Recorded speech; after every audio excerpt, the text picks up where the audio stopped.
No ako sa vraví, posunuli sme sa o pár metrov ďalej. Už šlapeme na úboč vysokej, za chvíľu budeme na hrebení. Tak sa pozrieme teraz, ako nám tu pekne slniečko vyšlo. To je úplná paráda toto.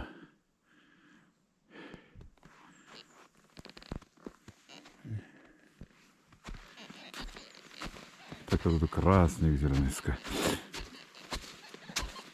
Že víc to vyšlo, to je základ.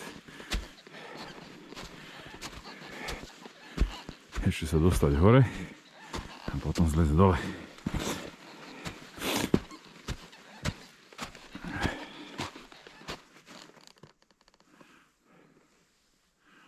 Tak toto nejak vyzerá hore na vrchole.